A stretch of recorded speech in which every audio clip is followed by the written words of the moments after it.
ഉല്ലംഘ്യ സിന്ധോ സലിലം സലീലം യശോകവന്നിം ജനകാത്മജായാഃ ആദായ തേനൈവ ദദാഹലങ്കാം നമാമി തം പ്രാഞ്ജലിരാഞ്ജനേയം യഃ കർണാഞ്ജലി സംപുടൈരഹരഃ സമ്യക് പിബത്യാദരാത് വാൽമീകേർവദനാരവിന്ദഗളിതം രാമായണാഖ്യം മധു ജന്മവ്യാധിജരാവിപത്തിമരണൈഃ അത്യന്തസോപദ്രവം സംസാരം സവിഹായ ഗച്ഛതി പുമാൻ വിഷ്ണോഃ പദം ശശ്വതം.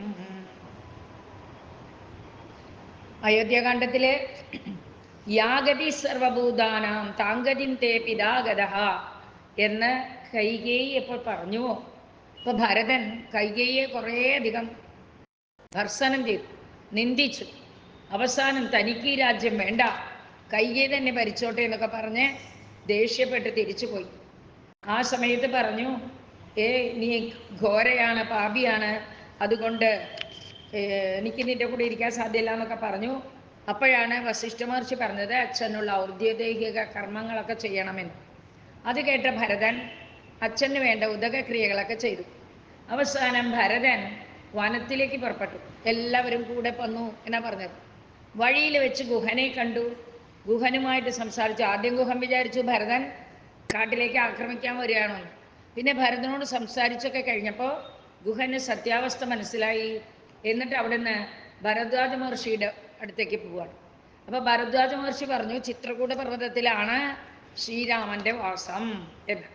അതുകൊണ്ട് തന്നെ വേഗം തന്നെ ചിത്രകൂട പർവ്വതത്തിലേക്ക് എത്തി. ആദ്യം ലക്ഷ്മണൻ സംശയിച്ചു. അവസാനം ഭരതൻ എൻ്റെ സഹോദരനാണ്, ഭരതനെക്കുറിച്ച് എനിക്കറിയാമെന്ന് രാമൻ പറഞ്ഞപ്പോൾ സന്തോഷത്തോടുകൂടി സ്വീകരിച്ചു. ഭരതനും ആ രാജ്യഭാരം അങ്ങ് തന്നെ ഏൽക്കണം എന്ന് പറഞ്ഞ് തിരിച്ചേൽപ്പിച്ചു. ആ തിരിച്ചേൽപ്പിയ സമയത്ത് അഭിഷേക്ഷ്യേ വസിഷ്ഠാദ്യൈഹി പൗരജാനപദൈ സഹ, ഇവിടെ വെച്ച് തന്നെ നമുക്ക് അഭിഷേകം നടത്തിയേക്കാം. നേഷ്യേ അയോധ്യാം രാമനാഥം ദാസസേവേ അതിനീചവത്, ദാസനായിട്ട് കിങ്കരനായിട്ട് ഞാൻ അങ്ങേ ശുശ്രൂഷിച്ചുകൊണ്ടിരിക്കാം, അങ്ങിപ്പം തന്നെ വന്നേക്കൂ എന്ന്. ഇത് കേട്ടപ്പോൾ രാമൻ സാധ്യമല്ല എന്ന് പറഞ്ഞു. രാമൻ ഭരതനെ കണ്ട് അയോധ്യാപുരിക്ക് തന്നെ തിരിച്ചു പോകാൻ നിർബന്ധിക്കുകയാണ്. നിർബന്ധിച്ചതായ ഭരതൻ രാമപാദുകങ്ങളെ ചോദിക്കുന്നു. ഉടനെ പാദുകങ്ങൾ അഴിച്ച് ആ പാദുകങ്ങൾ ഇട്ടു വന്നിട്ടില്ല രാമൻ കാട്ടിലേക്ക് വരുമ്പോൾ, അതാലോചിക്കണം. അവിടെ 2 പാദുകങ്ങളെ കൊണ്ടുവരികയാണ്, മെതിയടികളെ. അതിൽ ഭഗവാൻ കയറി നിന്നിട്ട് ആ 2 പാദുകങ്ങളെ തന്നെ ഭരതൻ്റെ കയ്യിൽ ഏൽപ്പിച്ചു കൊടുക്കുന്നു. അത് ശിരസിൽ സ്വീകരിച്ചുകൊണ്ടാണ് ഭരതൻ അയോധ്യയിലേക്ക് തിരിച്ചു പോകുന്നത്. അയോധ്യപുരത്തിലേക്കും പോകുന്നില്ല. പോകുന്ന വഴിയിൽ നന്ദിഗ്രാമം എന്നുള്ള സ്ഥലത്തിൽ അവിടെ ആ പാദുകങ്ങളെ സിംഹാസനത്തിൽ വെച്ച് പാദുകങ്ങളെ രാമനായി ചിത്രീകരിച്ച് ആ പ്രതിനിധിയായി രാജ്യം ഭരിക്കുകയാണ്. ഗോമൂത്രയാപകം ഭക്ഷ്യമാണ്. ഗോമൂത്രത്തിൽ വേവിച്ചതായ ധാന്യമാണ് ഭക്ഷണം. നീവാര കണകങ്ങൾ മാത്രം ഭക്ഷണം. ആ സമയത്ത് ഇടയ്ക്കിടയ്ക്ക് അയോധ്യയിലേക്ക് പോയിട്ട് വരുന്നത് ശത്രുഘ്നനാണ്.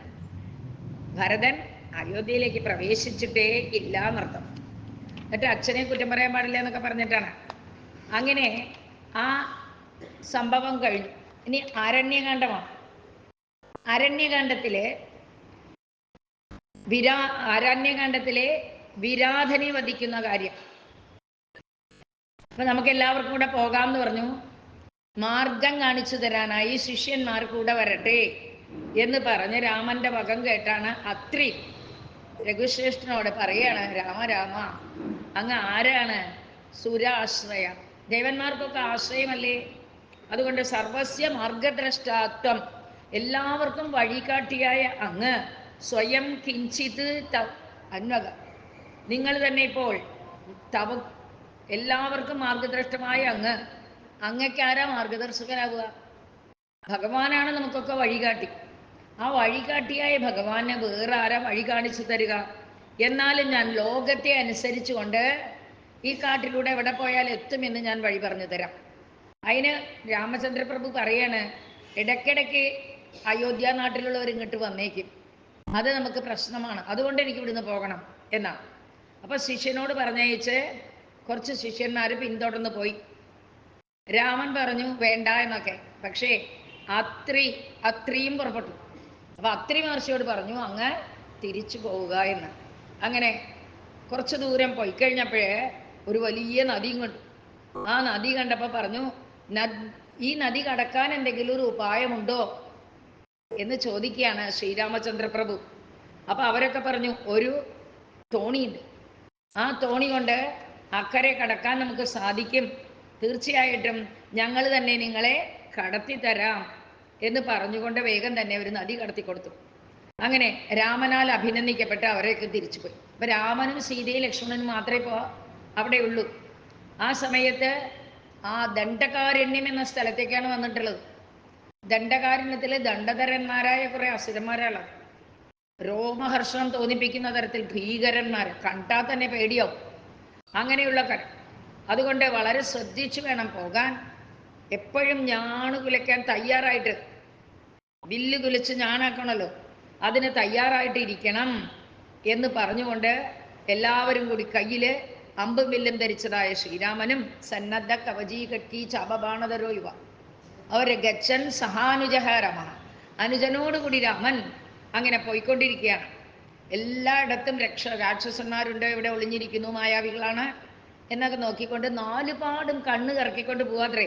ചക്ഷുശ്ചാരയ സർവത്ര ദൃഷ്ടം രക്ഷോഭയം മഹത്. ഇതെങ്ങനെ എനിക്കറിയാം? വിദ്യതേ ദണ്ഡകാരണ്യേ ശ്രുതപൂർവമരിന്ദമ. ആൾക്കാരൊക്കെ പറഞ്ഞെനിക്കറിയാം ഈ ദണ്ഡകാരണ്യത്തിലെ അതിഭയങ്കരമായ രാക്ഷസന്മാരാണുള്ളത്. അതുകൊണ്ട് നാലുപാടും കണ്ണ് തിരിച്ചു കൊണ്ടേ നോക്കിക്കോളൂ എന്ന് പറഞ്ഞുകൊണ്ട് ഏകദേശം അരയോജന പോയിട്ടുണ്ട്. ആ സമയത്ത് അവിടെ ഒരു ധാരാളം അമ്പൽപ്പൂക്കൾ വിടർന്നു നിൽക്കുന്ന, താമരകൾ വിടർന്നു നിൽക്കുന്ന ഒരു മനോഹരമായ തടാകം കണ്ടു. ആ അംബുജങ്ങളെ കൊണ്ടും മനോഹരമായിട്ടുള്ളതിനെ കണ്ടപ്പോഴേ അതിൻ്റെ അടുത്ത് നിന്ന് കുറച്ച് വെള്ളമെടുത്ത് കുടിച്ചു. ആകെ ഇത് സന്തോഷം. കുറച്ച് നേരത്തേക്ക് അവിടെ തണലിൽ ഇരുന്നു കണ്ട് പെട്ടെന്നൊരു വലിയ രൂപം ഓടി വരുന്നത് കണ്ടു. അവിടെയാണ് പറയണത്, നമ്മുടെ അധ്യാത്മരാമായണത്തിൽ അത് തന്നെ. തതോ ദദൃശുരായന്തം മഹാസത്വം ഭയാനകം. നമ്മളെ പേടിപ്പിക്കുന്ന രീതിയിൽ ഒരു സത്വം ഓടി വരികയാണ്. അതെങ്ങനെയാണ്? കരാളദ്രംഷ്ട്രപദനം ഭീഷയന്തം സ്വഗർജിതൈ. അരണ്യകാണ്ഡത്തിൽ ആദ്യത്തിലേട്ടോ, 18ാമത്തെ. ഭക്ഷയന്തം ഗജാവ്യാഗ്രമഹിഷം. ആനയും തിന്നും, പുലിയേയും തിന്നും, പോത്തിനെയും തിന്നും, കാട്ടിൽ കാണുന്നതിനൊക്കെ ഭക്ഷിക്കും.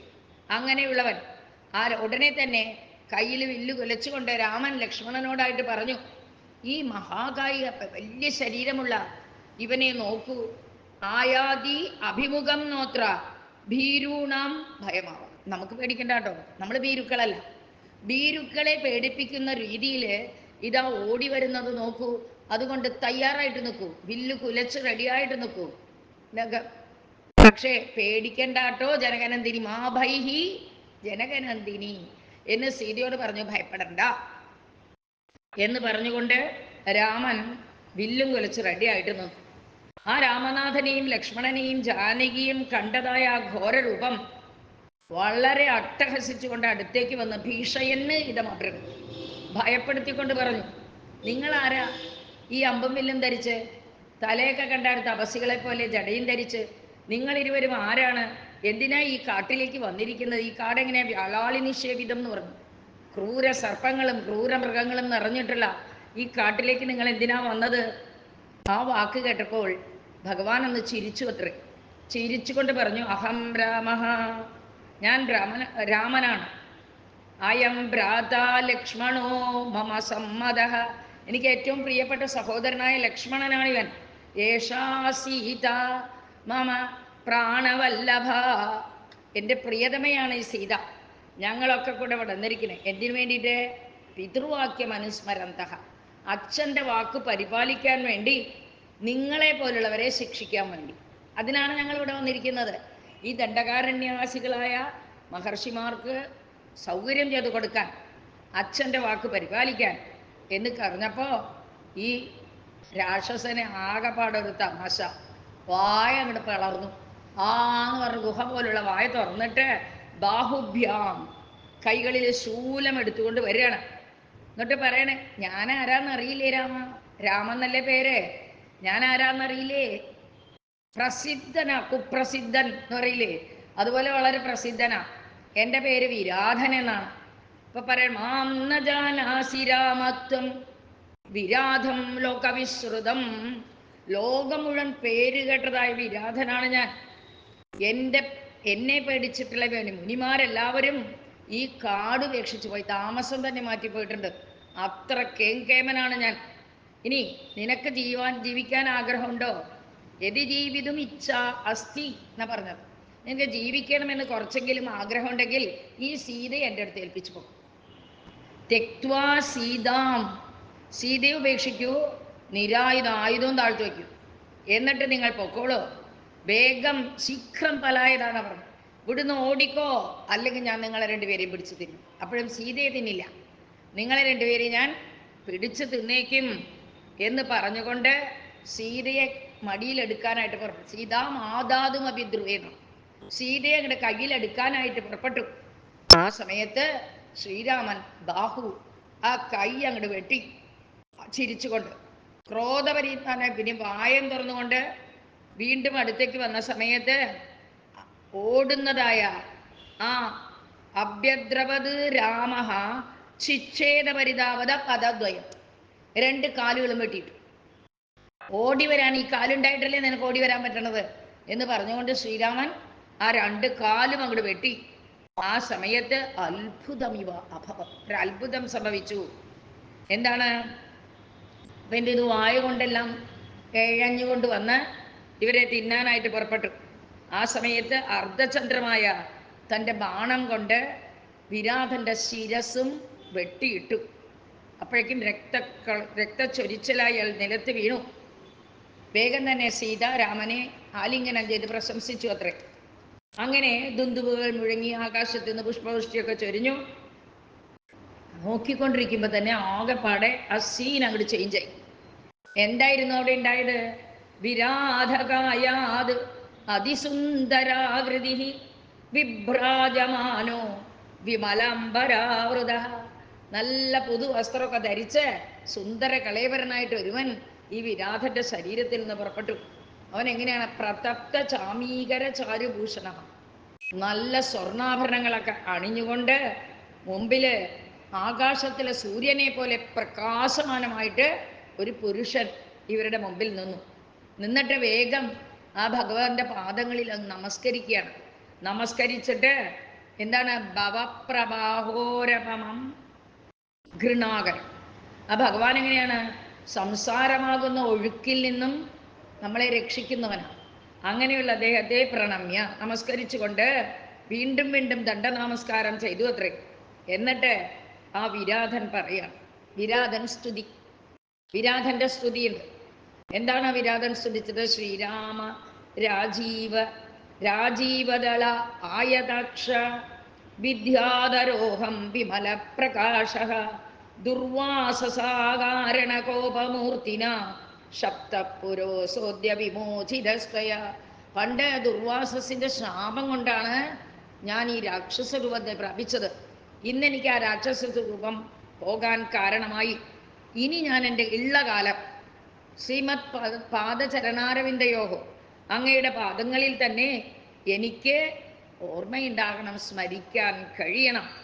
കാരണം അങ്ങയുടെ നാമസങ്കീർത്തനം ഒന്നുകൊണ്ട് തന്നെ വാണീ ഗുണാനുകഥനേ എന്ന് പറഞ്ഞില്ലേ, ഇവിടെ അതുപോലെ പറയണ രാമഗുണങ്ങളെ പാടാൻ എൻ്റെ നാവിനിടവരട്ടെ, അങ്ങയുടെ കഥാമൃതത്തെ പാനം ചെയ്യാൻ എനിക്ക് സാധിക്കട്ടെ, എൻ്റെ രണ്ട് കൈകളും രണ്ട് കാലുകളും ഭഗവത് സേവനത്തിനായി ഭവിക്കട്ടെ, തലയാണെങ്കിലോ എപ്പോഴും പാദയുഗ പ്രണാമം കരുതു, അങ്ങയുടെ പാദാരവിന്ദങ്ങളിൽ നമസ്കരിക്കാനിട വരട്ടെ. ഇതുതന്നെയാണ് വേറൊരു ഭാഷയിൽ നമ്മുടെ ഭാഗവതത്തിൽ പറഞ്ഞത്. വാണീ ഗുണാനുകരണ എന്ന് പറഞ്ഞിട്ട് യമളാർജുനന്മാർ പറഞ്ഞത്. എന്നിട്ട് പറഞ്ഞു ഭഗവാൻ ആരാണ്? വിശുദ്ധ ജ്ഞാനമൂർത്തിയാണ്. അങ്ങനെയുള്ള രാമനെ നമസ്കരിക്കുന്നു. സീതാരാമനാണ്, രാമനാണ്, ആത്മാരാമനാണ്. രാമന്റെ പ്രത്യേകതകൾ സീതാരാമനാണ്. പിന്നെ എന്താണ് രാമൻ? രാമൻ എന്ന് വെച്ചാൽ രമന്തേ യോഗിനഃ അസ്മിനിതി രാമ. യോഗികളൊക്കെ ആരെ കണ്ട് രമിക്കുന്നുവോ അവൻ രാമൻ. അഭിരാമനാണ്, സൗന്ദര്യമൂർത്തിയാണ്, ആത്മാരാമനാണ്. ആത്മാവിൽ തന്നെ രമിച്ചുകൊണ്ടിരിക്കുന്ന അങ്ങയ്ക്ക് നമസ്കാരം. ഞാൻ അങ്ങയുടെ പദാരവിന്ദങ്ങളെ തന്നെ ശരണം പ്രാപിച്ചിരിക്കുന്ന പ്രപന്നം മാം പാഹി രാമ. ഞാൻ അങ്ങയെ ശരണം പ്രാപിച്ചിരിക്കുകയാണ്, എന്നെ അങ്ങ് രക്ഷിക്കണം. യാസ്യാമി ത്വദനുജ്ഞയ. അങ്ങയുടെ അനുവാദത്തോടു കൂടി ഞാൻ പോവുകയാണ്. എവിടേക്ക്? ദേവലോകം. ഞാൻ ദേവലോകത്തിലേക്ക് തിരിച്ചു പോവുകയാണ്. ഹേ രഘുശ്രേഷ്ഠ, എൻ്റെ മായ, ഞാനൊരു മായയിൽപ്പെട്ടാണല്ലോ ഇങ്ങനെയായത്. മായാം മാം മാ വൃണോതു. എനിക്കിനി മായ ബാധിക്കാതിരിക്കട്ടെ. മായയിൽ നിന്ന് എന്നെ രക്ഷിക്കൂ. മായയിലെ രക്ഷിക്കാൻ ആർക്കാ സാധിക്കുക? മായാധീശന് മാത്രമേ സാധിക്കൂ, അല്ലേ? മായയെ പരിധിയിൽ വയ്ക്കുന്നവനല്ലേ മായയിൽ നിന്ന് മറ്റുള്ളവരെ രക്ഷിക്കാൻ പറ്റൂ. നമ്മളോട് മായ എന്ന് രക്ഷിക്കാൻ പറഞ്ഞാൽ നമ്മളെ മായയെ കിടക്കുന്ന ആൾക്കാർക്ക് എന്തെങ്കിലും പറ്റുമോ? പറ്റില്ല. അപ്പം അതുകൊണ്ട് തന്നെ ഇത് പറഞ്ഞപ്പോൾ പ്രസന്നനായി രഘുനന്ദൻ. എന്നിട്ട് പറഞ്ഞു, വരം കൊടുത്ത വിരാധനെ പറഞ്ഞയച്ചു. നീ വിദ്യാധരനായിട്ട് ബാക്കിയുള്ള ആയുസ് കഴിച്ചു കൂട്ടുക. നീ എന്നെ കണ്ടതുകൊണ്ട് മുക്തനായി തീർന്നിരിക്കുന്നു, അതായത് നിത്യമുക്തനായി തീർന്നിരിക്കുന്നു. മാത്രമല്ല ജ്ഞാനവതാം വരഹ, ജ്ഞാനിയുമായി തീർന്നിരിക്കുന്നു. എൻ്റെ ഭക്തി അത്ര പെട്ടെന്നൊന്നും ആർക്കും കിട്ടില്ല. മദ്ഭക്തി ദുർലഭാലോകേ. ഭഗവത് ഭക്തി കിട്ടുക എന്ന് പറഞ്ഞാൽ എളുപ്പമല്ല. പക്ഷേ എനിക്ക് സന്തോഷം വരുമ്പോൾ അവരെ ഞാൻ ആഗ്രഹിക്കും. അതുകൊണ്ട് അധസ്ത്വം ഭക്തി സമ്പന്ന പരം യാഹി മമാജ്ഞയ. നീ ഭക്തി സമ്പന്നനായിട്ട് ഇവിടുന്ന് പൊക്കോ, നീ ഭക്തനായിട്ട് ഇവിടുന്ന് പൊക്കോ എന്ന് പറഞ്ഞ് അനുഗ്രഹിച്ചു. അങ്ങനെ ആ രാക്ഷസനെ വധിച്ച് ശാപത്തിൽ നിന്ന് മോചിപ്പിച്ച് വരദാനം നൽകി വിദ്യാധരനായി തീർന്നുവല്ലോ. അങ്ങനെയുള്ളതായ ആ രാമനെ നമുക്കും ബന്ധനത്തിൽ നിന്ന് മുക്തനാകാൻ സ്തുതിക്കാം എന്ന് പറഞ്ഞുകൊണ്ട് അധ്യായം തീർത്തു. അപ്പോഴാണ് അടുത്തത്. എല്ലാവർക്കും അറിയുന്ന കഥയാണെങ്കിലും അത്ര വ്യക്തമായിട്ട് അറിയില്ല, അതുകൊണ്ട് പറയാം. അതായത് സുതീക്ഷ്ണൻ, ശരഭംഗൻ എന്ന് രണ്ടുപേരുണ്ട്. അതിലെ വിരാതൻ സ്വർഗത്തിലേക്ക് പോയപ്പോൾ ലക്ഷ്മണനോടും സീതയോടും കൂടി നേരെ ചെന്നത് ശരഭംഗാശ്രമത്തിലേക്കാണ്. ആ ശരഭംഗ മഹർഷി അവരെ കണ്ടപ്പോൾ, വരുന്ന സീതയോടൊപ്പം കണ്ടപ്പോൾ പെട്ടെന്ന് വിചാരിക്കാതെ വന്ന് കയറുമ്പോൾ ഒരു പരിഭ്രമമൊക്കെ ഉണ്ടാവല്ലോ ഒരു ഗൃഹസ്ഥന്. അതുപോലെ സംഭ്രമാതുദ്ധിത എന്ന് പറഞ്ഞു. പാരിഭ്രമത്തിൽ അങ്ങോട്ട് എഴുന്നേറ്റിട്ട് വേഗം തന്നെ നല്ലോണം പൂജിച്ച് കാല് കഴുകാൻ വെള്ളം കൊടുത്തു, കുടിക്കാൻ ജലം കൊടുത്തു, കന്ദമൂല ഫലങ്ങളൊക്കെ കൊടുത്തു. എന്നിട്ട് ശരഭംഗൻ ഭക്തപരായണനായ, ഭക്തന്മാരോട് താല്പര്യമുള്ളവൻ, ഭക്തപരായണൻ, ഭക്തന്മാർക്ക് ആശ്രയിക്കാൻ പറ്റുന്നവൻ, അങ്ങനെയുള്ള ആ രാമനോട് പറഞ്ഞു, കുറേ കാലത്തിലേക്ക് ഞാനിവിടെ വസിച്ചിരിക്കുകയാണ് തപസ്സിന് വേണ്ടി. തപസ്സേ കൃതനിശ്ചയ, തപസ് ചെയ്യണമെന്ന് ഉറപ്പിച്ചുകൊണ്ട് ഞാൻ കുറേ കാലമായിട്ടിരിക്കുകയാണ്. പക്ഷെ എന്തിനു വേണ്ടിയിട്ട് ഇരുന്നു എന്നറിയോ? കാത്തിരുന്നതാ. തപസദർശനാകാംക്ഷി, അങ്ങയോ ഒന്ന് കണ്ടിട്ട് വേണം പോകാൻ എന്നാണ്. കാരണം രാമ ത്വം പരമേശ്വര, അങ്ങ് പരമേശ്വരനാണ്. ഇന്നെൻ്റെ തപസ് സഫലമായി തീർന്നിരിക്കും. ഞാൻ എന്തിനു വേണ്ടി തപസ് ചെയ്തുവോ ആ തപസ്സമായിരിക്കുന്നു. എനിക്ക് ധാരാളം പുണ്യങ്ങളുണ്ട് തപസ് ചെയ്തിട്ട്, അത് മുഴുവൻ ഞാൻ അങ്ങേക്ക് തരാം. കാരണം ചെയ്യാൻ പോകുന്നത് മുഴുവൻ രാക്ഷസവധമാണ്. ഞാൻ നേടിയെടുത്ത തപസ് ചെയ്ത പുണ്യം മുഴുവൻ ശ്രീരാമചന്ദ്രപ്രഭുവിന് തരാം, എന്നിട്ട് ഞാൻ മുക്തിയെ പ്രാപിച്ചു കൊള്ളാം. അവിടെയാണ് ശരഭംഗന്റെ പ്രത്യേകത. അത് കഴിഞ്ഞല്ലേ ചെയ്തു? രാമനാമം പുണ്യഫലം മുഴുവൻ കൊടുത്തു. ശരഭംഗൻ എല്ലാത്തിനോടും വിരക്തനായിട്ട് അവനോൻ തന്നെ ഒരു ചിതയൊക്കെ തയ്യാറാക്കി ചിതയിൽ തൻ്റെ ശരീരത്തെ നശിപ്പിച്ചു. എങ്ങനെയാണ്? രാമഗുണങ്ങളെ തന്നെ മനസ്സിൽ ധ്യാനിച്ചുകൊണ്ട്. എങ്ങനെയുള്ള രാമനെയാണ്? ദുർവാദള ശ്യാമമംബുജാക്ഷം, അതായത് അറുകപ്പുല്ലിൻ്റെ നിറം, അങ്ങനെയുള്ള ഭഗവാനെ. അതുപോലെ നല്ല നീണ്ട കണ്ണുകളുള്ള, ഇപ്പൊ ഇവിടെ നിൽക്കുന്ന ഒരു രാമൻ എങ്ങനെയാണ്? സാധാരണ കോദണ്ഡരാമനായിട്ടൊന്നല്ല കണ്ടത്. ചീരാംബരം, മരവുരി ധരിച്ചിരിക്കുന്ന, സ്നിഗ്ധ ജടാകലാപം, മനോഹരമായിട്ട് ജടയും ധരിച്ചിരിക്കുന്ന ആ സീതാസഹായം സഹലക്ഷ്മണം തം, ലക്ഷ്മണനോടുകൂടി സീതയോടുകൂടി ഇരിക്കുന്ന രാമനെ അങ്ങോട്ട് ധ്യാനിച്ചു. എന്നിട്ട് പറയാണ്, അങ്ങ് ആരാണ്? സ്മൃത കാമധേനുവാണെന്ന്. ഓർത്തവർക്ക് കാമധേനുവിനെ പോലെ അനുഗ്രഹിക്കുന്നു. കാമധേനു കാമം ദദാതീതി കാമധേനു, നമ്മൾ ആവശ്യപ്പെട്ടതൊക്കെ തരും, കൽപ്പവൃക്ഷവും കാമധേനും ഒക്കെ. അപ്പം അങ്ങ് കാമധേനു തന്നെയാണ്. മാത്രമല്ല ഞാൻ എത്ര കാലമായിട്ട് അങ്ങ് ഓർത്തുകൊണ്ടിരിക്കുന്നു. അതുകൊണ്ട് സ്മൃതിമേ സ്വയമേവ യാതഃ. ഈ ഓർമ്മ വരാനും എനിക്ക് കാരണമായി. ഏതായാലും ഇപ്പൊ നോക്കൂ, രാമോ ദാശരഥി പ്രഭു ദഗ്ധ്വാ സ്വദേഹം ഗച്ഛാമി ബ്രഹ്മലോകം. ഞാൻ ബ്രഹ്മലോകത്തേക്ക് പോകാൻ അത്രയും കാലം തപസ് ചെയ്തത്. ഞാൻ എൻ്റെ ശരീരത്തെ അഗ്നിക്ക് ഇരയാക്കിക്കൊണ്ട് ബ്രഹ്മലോകത്തേക്ക് പോകുന്നു എന്ന് പറഞ്ഞു. എന്നിട്ട് പറയാണ്, ഹൃദയേ രാഘവസദ, എൻ്റെ ഹൃദയത്തിൽ അയോധ്യാദിയായ രാമൻ എപ്പോഴും കുടികൊള്ളുക തന്നെ വേണം. എന്നിട്ട് പറഞ്ഞു, യത് വാമാങ്കേ സ്ഥിത സീത മേഘസ്യേവ തടില്ലത. മേഘത്തില് ഇടിമിന്നൽ പിണറുന്ന പോലെ അങ്ങയുടെ ഇടതു മടിയിൽ ഇരിക്കുന്ന സീതയോട് കൂടിയിട്ടുള്ള രൂപം എൻ്റെ മനസ്സിലെപ്പോഴും ധ്യാനിക്കാനാകണം എന്ന് ധ്യാനിച്ചുകൊണ്ട് ആ വേഗം തന്നെ അഗ്നിയെ ഉണ്ടാക്കിയിട്ട് ആ അഗ്നിയിൽ ദഹിച്ചു. ദിവ്യദേഹം വന്നു അത്രേ ഈ ശരഭങ്കൻ. എന്നിട്ട് എന്ത് ചെയ്തു? ലോകപതേഹേ പദം, ലോകപതിയുടെ പദത്തെ പ്രാപിച്ചു.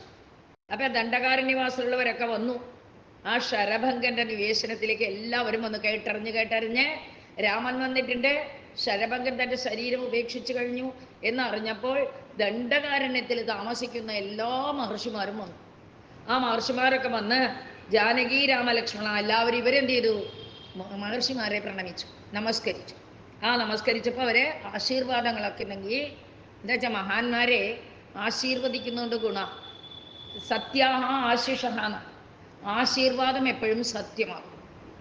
അതുകൊണ്ട് സാധാരണ പറയാറുണ്ട്, അഭിവാദനശീലസ്യ നിത്യം വൃദ്ധോപസേവിനഃ ചത്വാരി തസ്യ വർദ്ധന്തേ ആയുർവിദ്യായശോ ബലം. അതായത് വലിയവരെ കാണുമ്പോൾ നമസ്കരിക്കുക എന്നുള്ളത് നമ്മുടെ പാരമ്പര്യമാണ്. ആ നമസ്കരിച്ചു കഴിഞ്ഞാൽ എന്താ ഗുണം? അവർ ആശീർവദിക്കും. ആ ദീർഘായുഷ്മാൻ ഭവ, അല്ലെങ്കിൽ നല്ല വിദ്യ നിനക്കുണ്ടാകട്ടെ, അല്ലെങ്കിൽ കീർത്തിമാനായി തീരട്ടെ എന്നൊക്കെ പറഞ്ഞ് ഓരോ ആശീർവാദങ്ങൾ കിട്ടും. അതുകൊണ്ട് എന്ത് ചെയ്യും? ഇങ്ങനെ ആശീർവദിക്കുന്നവന്, ആശീർവദിക്കപ്പെടുന്നതായ ജനങ്ങൾക്ക് എന്നും ആയുസ്സും വിദ്യയും യശസ്സും ബലവും ശരീരബലവും ഒക്കെ ഉണ്ടാവും. അപ്പൊ ഈ മുനിമാരുടെ ആശീർവാദം രക്ഷോവധത്തിനുള്ള ബലം അദ്ദേഹത്തിന് കിട്ടിക്കോട്ടെ എന്ന് പറഞ്ഞു. എന്നിട്ട് എന്ത് ചെയ്തു? ഈ രാമൻ എങ്ങനെയുള്ളവനാണ്? സർവഹൃദയ സ്ഥിതം രാമം ആശീർവിൽ വധയാമാസ. അതാണ് അവിടെ കാര്യം. എല്ലാവരുടെ ഹൃദയത്തിലും വസിക്കുന്ന രാമനെയാണ് ഇവർ ആശീർവദിക്കുന്നത്. എല്ലാവരും കൂടെ ധനുർധരനായി നിൽക്കുന്ന ആ ഹരിയോടൊരു അപേക്ഷ വെച്ചു. ആശീർവദിച്ചൊക്കെ കഴിഞ്ഞ് ഞങ്ങൾക്കൊരു അപ്ലിക്കേഷൻ ഉണ്ട്, അതൊന്ന് കാര്യമാക്കണം. എന്താ? മെമ്മോറാണ്ടാണ്. എന്താണ് അവർ പറഞ്ഞത്? അങ്ങ് ഭൂമിയുടെ ഭാരം തീർക്കാനായി ജനിച്ചിരിക്കുകയാണ്, ബ്രഹ്മാവിനാൽ അഭ്യർത്ഥിക്കപ്പെട്ടിട്ട് ഞങ്ങൾക്കറിയാം. അതുകൊണ്ട് നീ ഹരിയാണെന്നും ജാനകി ലക്ഷ്മി ദേവിയാണെന്നും ലക്ഷ്മണൻ അനന്തനാണെന്നും ഞങ്ങൾക്കറിയാം. ഏതായാലും ശംഖവും ചക്രവുമാണ് ഭരതനും ശത്രുഘ്നനും, ഇതൊക്കെ ഞങ്ങൾക്ക് മുൻപേ അറിയുന്നതാണ്. ഏതായാലും മുനിസേവിതമായ ഈ വനത്തിനെ മുഴുവൻ എല്ലാ തരത്തിലും ക്രമത്തിൽ കാണാനായിട്ട് വരൂ, ഞങ്ങളോട് ദയുണ്ടെങ്കിൽ ഈ പ്രദേശമൊക്കെ ഞങ്ങൾ കാണിച്ചു തരാമെന്ന് പറഞ്ഞുകൊണ്ട് രാമൻ അവരുടെ കൂടെ സന്തോഷത്തോടു കൂടി മുനിമാരുടെ കൂടെ പോയി. അങ്ങനെ പോയ സമയത്ത് ധാരാളം തലകൾ കിടക്കണ കണ്ടു, കുറേ തലകൾ. ശിരാംസി പതിതാനി അനേകാനി ദദർശന, ഒന്നും രണ്ടൊന്നല്ല, ഇഷ്ടംപോലെ തലകൾ കിടക്കുന്നു. ഒരിടത്ത് അസ്ഥികളൊക്കെ കൂട്ടി ഒരു പർവ്വതം പോലെ ഇരിക്കുന്നു. അതൊക്കെ കണ്ടപ്പോൾ രാമൻ ചോദിച്ചു, ആരുടെയാണ് ഈ അസ്ത്രങ്ങൾ, അല്ല അസ്ഥികള്, ആരുടേതാണ് ഈ ശിരസുകള് എന്ന് പറഞ്ഞപ്പോൾ മുനിമാര്, ഋഷികളുടെ മസ്തകങ്ങളാണ് ഇവയെല്ലാം. രാക്ഷസന്മാര് ഭക്ഷിച്ചു കഴിഞ്ഞിട്ട് ബാക്കിയുള്ളതാണ് ഈ എല്ലിൻകൂട്ടങ്ങളെല്ലാം. അതുകൊണ്ട് ഞങ്ങളെപ്പോഴും ഈ രാക്ഷസന്മാരുടെ തടസ്സത്തെ ഭയന്നുകൊണ്ടാണ് സഞ്ചരിക്കുന്നത് എന്ന് പറഞ്ഞപ്പോൾ പറയാണ്, ഈ തടസ്സം ഞങ്ങൾക്ക് തീർത്തു തരണം എന്ന് പറഞ്ഞ സമയത്ത് പ്രതിജ്ഞ, ഞാനിപ്പോൾ പ്രതിജ്ഞ ചെയ്യാം, ഈ അസുരന്മാരെ മുഴുവൻ കൊന്ന്, രാക്ഷസന്മാരെയൊക്കെ കൊന്ന് ഈ ദണ്ഡകാവനത്തെ അദണ്ഡകമാക്കി മാറ്റാം എന്നങ്ങോട്ട് ഉറപ്പ് വെച്ച് പറഞ്ഞു. ആ മുനിമാരുടെ വാക്കുകളൊക്കെ കേട്ടപ്പോൾ മുനിമാരൊക്കെ സന്തോഷിച്ചു. ജാനകി സഹിതനായി ലക്ഷ്മണൻ പോയി. ഇവിടെ വാൽമീകി രാമായണത്തിലെ ഒരു സംഭവമുണ്ട്. ജാനകി ആരാ? ജനകരാജാവിൻ്റെ പുത്രി. ജനകരാജാവിൻ്റെ പുത്രി എന്ന് പറഞ്ഞാൽ, ജനകൻ എന്ന് പറഞ്ഞാൽ രാജ്യത്തിൽ ഇരുന്നു കൊണ്ടും വിരക്തനാണ്. അങ്ങനെയുള്ള ജനകന്റെ ഉപദേശമാകുന്ന പാല് കുടിച്ച് വളർന്നവളാ ജാനകി. അപ്പം അങ്ങനെയുള്ള ജാനകിക്ക് എല്ലാ കാര്യവും അറിയും. അതുകൊണ്ട് അവൾ പറയാണ്, ഒരു ഉപദ്രവവും ചെയ്യാത്ത, നിങ്ങൾക്കൊരു ഉപദ്രവം ചെയ്തിട്ടില്ലല്ലോ ആരും, ഇപ്പൊ വിരാധനെ കൊന്നു എന്ന് പറഞ്ഞാൽ നിങ്ങളെ ആക്രമിക്കാൻ വന്നു, അല്ലാത്തവരെ കൊല്ലാം എന്ന് പ്രതിജ്ഞ ചെയ്യുന്നത് തെറ്റല്ലേ എന്ന് ജാനകി ചോദിക്കുകയാണ്. അപ്പൊ അതിന് ഉദാഹരണമായിട്ടൊരു കഥ പറഞ്ഞു കൊടുക്കുന്നുണ്ട്. ആ കഥ എന്താന്ന് വെച്ചാൽ, ഒരു മഹർഷി, അദ്ദേഹം എല്ലാവരോടും ശത്രുതയില്ലാതെ സന്തോഷത്തോടെ പെരുമാറിക്കൊണ്ടിരിക്കുന്നവൻ. ആ ആശ്രമ പരിസരത്ത് പുലിയും എലിയും കടുവയും കുരങ്ങനും ഒക്കെ ഫ്രണ്ട്സാണ്. ആരാരെയും ഭക്ഷിക്കില്ല. അത്ര ശാന്തമായൊരു അന്തരീക്ഷം. അങ്ങനെ അദ്ദേഹം തപസ് ചെയ്തുകൊണ്ടിരിക്കുമ്പോഴാണ് ആ വഴിക്ക് ഒരു രാജാവ് പോവുക. രാജാവ് തീർത്ഥയാത്രയ്ക്കാണ് പോണത്. അപ്പൊ രാജാവിൻ്റെ അരയിൽ വലിയൊരു വാളുണ്ട്, നല്ല വാളറയൊക്കെ വെച്ചിട്ടുള്ള വാള്. അപ്പൊ രാജാവിന് തോന്നി ഈ വാളും കൊണ്ട് പോകുന്നത് ശരിയല്ല, തീർത്ഥയാത്രയ്ക്ക് പോകുമ്പോൾ അമ്പലത്തിൽ പോണ പോലെ പോണ്ടേ എന്ന് പറഞ്ഞിട്ട് ഈ മഹർഷിയാണെങ്കിൽ ശാന്തസ്വരൂപി. അപ്പൊ അദ്ദേഹത്തിൻ്റെ കയ്യിൽ തൻ്റെ വാള് കൊടുക്കാം എന്ന് ഏൽപ്പിച്ചു. എന്നിട്ട് പറഞ്ഞു, ഞാൻ തിരിച്ചു വരുന്നത് വരെ ഭദ്രമായിട്ട്, ഇത് ന്യാസമാണ്, ഡെപ്പോസിറ്റാണ്, ഞാൻ വരുമ്പോൾ തിരിച്ചു തരണം. അത് വാള് വാങ്ങിച്ചു വെച്ചു. 2-3 ദിവസം കഴിഞ്ഞപ്പോൾ ഇടയ്ക്കിടയ്ക്ക് വാള് ഉണ്ടോ അവിടെ നോക്കണമല്ലോ, രക്ഷിച്ചതല്ലേ. വാളിൻ്റെ ഉറ കണ്ടപ്പോൾ എന്തൊരു ഭംഗി, സ്വർണം കൊണ്ടുള്ള ഉറ. പതുക്കെ ആ ഉറന്ന് വലിച്ചപ്പോൾ പളപളപളപളാ മിന്നുന്ന വാള്. ആ വാള് കണ്ടപ്പോൾ ഒരു രസം തോന്നി, കയ്യിലെടുത്ത് ഇങ്ങനെയൊക്കെ നോക്കി. നോക്കി അവിടെ വെച്ചാൽ മതി, വെച്ചില്ല.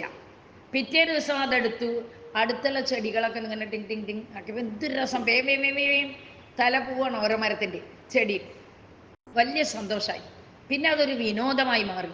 ദിവസവും രാവിലെ തൻ്റെ സന്ധ്യാവന്ദനാദികൾ കഴിഞ്ഞ് കുറച്ച് സമാധിയൊക്കെ കഴിഞ്ഞ് അടുത്ത പണി വാളും എടുത്തുകൊണ്ട് നടക്കലേ. കുറേ കഴിഞ്ഞപ്പോൾ എന്ത് ചെയ്തു, അവിടെയുള്ള മൃഗങ്ങളെയൊക്കെ ഒന്ന് കശാപ്പ് ചെയ്ത് നോക്കി. ഒരു പ്രയാസം, ഒരു വട്ടം 2 തുണ്ട്, എന്താ രസം. അപ്പം അങ്ങനെ ആയിട്ട് ക്രൂരനായി മാറി ഇത്രയും മഹർഷി. രാമ, ആവശ്യമില്ലാതെ ഈ രാക്ഷസന്മാരെ കൊല്ലാമെന്ന് പറഞ്ഞാൽ നരകത്തിലേക്കുള്ള വഴിയല്ലേ തുറക്കണത് അങ്ങ് എന്ന് ജനകജ പറഞ്ഞു അത്രയെന്ന് വാൽമീകി നമുക്ക് വേണ്ടിയിട്ടാണ് പറയാൻ കേട്ടോ. അപ്പോൾ ഭഗവാൻ പറഞ്ഞു, അതെന്തായാലും ദുഷ്ടത ആരായാലും അവരെ നശിപ്പിക്കണം എന്നാണ് എൻ്റെ ഗുരു പറഞ്ഞു തന്നിട്ടുള്ളത്. താടകയെ ഞാൻ വധിക്കില്ല എന്ന് പറഞ്ഞപ്പോൾ, സ്ത്രീവധം പാപമാണെന്ന് പറഞ്ഞപ്പോൾ, ഒരു പാപവുമില്ല, അവൾ ഉപദ്രവിക്കുന്നവളാണ്, അവളെ നശിപ്പിക്കണം.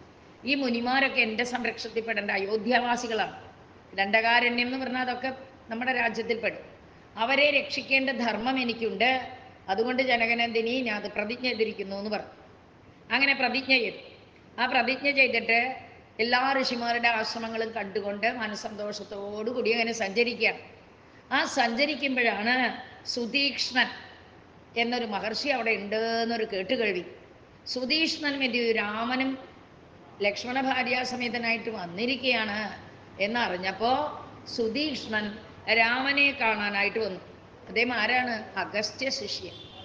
അഗസ്ത്യൻ്റെ ശിഷ്യനായ സുതീക്ഷ്ണൻ അവിടെ വന്നിട്ട് ഭക്തിയോടുകൂടി ആ ഭഗവാന്റെ പാദങ്ങളൊക്കെ പൂജിച്ചിട്ട് സുതീക്ഷ്ണൻ പറഞ്ഞു, എന്താണ്, ഞാൻ എപ്പോഴും അനന്തഗുണ അപ്രമേയ സീതാപതേ എന്നൊക്കെ പറഞ്ഞ് ശിവവിരിഞ്ചന്മാരാൽ സ്തുതിക്കപ്പെടുന്നവനെ രാമാഭിരാമ സതതം തവ ദാസോഹം എന്ന് പറഞ്ഞ് സ്തുതിച്ചു. ഞാൻ അങ്ങയുടെ ദാസനാണ്, എനിക്കിന്ന് അങ്ങയെ കാണാൻ സാധിച്ചുവല്ലോ, അതുകൊണ്ട് വളരെ സന്തോഷം എന്നൊക്കെ പറഞ്ഞ് ലോകത്തിൻ്റെ സൃഷ്ടിസ്ഥിതി ലയങ്ങൾക്ക് കാരണം അങ്ങാണ്. അതിനെന്താണ്, എല്ലാവരുടെ മനസ്സിലും അങ്ങ് പ്രകാശിച്ചു കൊണ്ടിരിക്കുന്നു. ഏതുപോലെ രവി സലിലമാത്രകദോഹി അനേക, ഒരു സൂര്യൻ പല പാത്രങ്ങളിലെ വെള്ളത്തിൽ പല പോലെ ശോഭിക്കുന്നത് പോലെ അങ്ങ് എല്ലാവരുടെ ഹൃദയത്തിലും ശോഭിച്ചു കൊണ്ടിരിക്കുകയാണ് എന്നൊക്കെ പറഞ്ഞ് സീതാസമേതനായിട്ടുള്ള അങ്ങേ ഞാനിതാ സ്തുതിക്കുന്നു, സൗമിത്രിയോടുകൂടിയുള്ള ഭഗവാനെ സ്തുതിക്കുന്നു എന്നൊക്കെ സ്തുതിച്ചുകൊണ്ട് രാമനപ്പോൾ സ്തുതിക്കുന്ന സുതീക്ഷ്ണനോട് പറയണം, മുനേ ജാനാമിതേ ചിത്തം നിർമ്മലം മധുപാസന. എന്നെ ഉപാസിച്ച് അങ്ങയുടെ മനസ്സ് നിർമ്മലമാണെന്ന് ഞാൻ അറിയുന്നു. അതുകൊണ്ട് ഞാൻ തീർച്ചയായിട്ടും കാണാനായിട്ട് വന്നത് അഹമാഗതോ ദ്രഷ്ടും മധുതേ നാണ്യ സാധനം. ഞാൻ അങ്ങയെ, എന്നെ കൂടാതെ അങ്ങയ്ക്ക് ഒന്നുമില്ല, ഞാനാണ് അങ്ങ് എന്ന് വിചാരിച്ചു കൊണ്ടിരിക്കുന്നുണ്ടല്ലോ, അതുകൊണ്ട് അങ്ങയെ ഞാൻ കാണാൻ വന്നിരിക്കുകയാണ്. മന്മന്ത്രോപാസക ലോകേ മാമേവ ശരണം ഗതാഹ. എൻ്റെ മന്ത്രം പറഞ്ഞുകൊണ്ടിരിക്കുന്നവർ അവസാനം ആരെ നമ്മളെപ്പോഴും ചൊല്ലിക്കൊണ്ടിരിക്കുന്നോ അവരായിട്ട് മാറും. അല്ലെ, ആരെ അനുസ്മരിച്ചുകൊണ്ട് നമ്മൾ അവസാനം ജീവൻ വെടിയുന്നുവോ അവരായിട്ട് തീരും. ഈ പ്രഹ്ലാദൻ ഒന്നിനെ കണ്ട് ഭയപ്പെട്ടു ഉത്തരേ. ആര്? നരസിംഹന് പോലും അനുഗ്രഹം വാങ്ങിയ പ്രഹ്ലാദൻ. അതുകൊണ്ട് പിന്നീട് രാഘവേന്ദ്ര പ്രഭുവായിട്ട് ജനിക്കേണ്ടി വന്നു. ആരെക്കുറിച്ച് ചിന്തിച്ചു കൊണ്ടിരിക്കുന്നുവോ അതായിട്ട് മാറും. അതുകൊണ്ട് നിരപേക്ഷരായിട്ടുള്ള ജനങ്ങൾ, അവർക്ക് എന്താണ് പറയുക, എൻ്റെ മന്ത്രോപാസന ചെയ്യുന്നവർക്ക് എന്നെ കാണാൻ സാധിക്കുന്നു. എപ്പോഴും നിരപേക്ഷനായിട്ട്, ഒന്നിലും അഹൈതുകി അവ്യവഹിത ഭക്തിഹീന, തടസ്സമില്ലാത്ത കാരണമില്ലാത്ത ഭക്തി ചെയ്യുന്നവനുണ്ടല്ലോ, അനന്യാശ്ചിന്തയന്തഹാമാം, വേറൊന്നുമില്ല എനിക്ക് ഭഗവാൻ മാത്രമേ ഉള്ളൂ എന്ന് വിചാരിക്കുന്നവർക്ക് നിത്യപ്രതി ദർശനം കൊടുക്കുന്നവനാണ് ഞാൻ. അതുകൊണ്ട് എൻ്റെ ഭക്തിയിൽ തന്നെ നിനക്കിരിക്കട്ടെ, നിന്റെ ജ്ഞാനം വിമലമായി തീർന്നിരിക്കുന്നു. അതെല്ലാം എന്നെ ഉപാസിച്ചത് കൊണ്ടാണ്. ദേഹാന്തത്തിൽ നിന്റെ ദേഹം വെടിയുന്ന സമയത്ത് സായുജ്യം പ്രാപ്തിയ, നീ സായുജ്യത്തെ പ്രാപിച്ചോളൂ. എനിക്ക് നിന്റെ ഗുരുവായ അഗസ്ത്യനെ കാണണമെന്നുണ്ട്. കുറച്ചു കാലം അവിടെ താമസിക്കണമെന്ന് എൻ്റെ മനസ്സുമല്ലാതെ കൊതിക്കുന്നു എന്ന് രാമൻ പറഞ്ഞപ്പോൾ, അങ്ങനെ തന്നെ നാളെ ഞാൻ കൂട്ടിക്കൊണ്ടു പോകാം അഗസ്ത്യ മഹർഷിയുടെ അടുത്തേക്ക് എന്ന് പറയണം. കുറേ കാലമായി ഞാനും എൻ്റെ ഗുരുവിനെ കണ്ടിട്ട് കൂട്ടിക്കൊണ്ടു പോകാമെന്ന് പറയുന്നു. രാവിലെ മുനിയോടുകൂടി രാമൻ സസീത ലക്ഷ്മണനായിട്ട് അഗസ്ത്യാശ്രമത്തിൽ എത്തിച്ചേരുന്നു എന്നാണ്. ഇപ്പോൾ സുധീഷ്ണൻ്റെ പങ്ക് രാമനെ അഗസ്ത്യാശ്രമത്തിൽ എത്തിക്കൽ. അഗസ്ത്യാശ്രമത്തിൽ എത്തിക്കഴിഞ്ഞപ്പോൾ കൂടെ സുധീഷ്ണനുമുണ്ട്, ലക്ഷ്മണനുമുണ്ട്, സീതയുമുണ്ട്. പോകുന്ന സമയത്ത് കണ്ടത് അഗസ്ത്യൻ്റെ അനുജൻ്റെ സ്ഥലമാണ്. ആദ്യം കണ്ടത് അഗസ്ത്യാനുജസ്ഥാനം മധ്യാഹ്നേ സമപദ്യത. ഉച്ചനേരമായപ്പോൾ ഇവരെത്തിയത് അഗസ്ത്യ മഹർഷിയുടെ അനുജൻ്റെ ആശ്രമത്തിലാണ്. അനുജൻ വേണ്ട വിധത്തിൽ പൂജിച്ചു, മൂലഫലാദികളൊക്കെ നൽകി. അടുത്ത ദിവസം വരെ അവിടെ വിശ്രമിച്ചു. അടുത്ത ദിവസം ചേർന്ന് എല്ലാവരും കൂടെ അഗസ്ത്യമുനി മണ്ഡലത്തിലേക്ക് പോവുകയാണ്. ആ അഗസ്ത്യമുനി മണ്ഡലം പറയുമ്പോഴാണ് നാനാമണി വയ്യേ ദ്രവ്യേഹി എന്നൊക്കെ പറഞ്ഞില്ലേ, അതുപോലെ നോക്കൂ. സർവർത്തുഫല പുഷ്പാഢ്യം നാനാമൃഗഗണേർയുധം പക്ഷിസംഖൈശ്ച വിവിധൈഹി നാദിതം നന്ദനോപമം.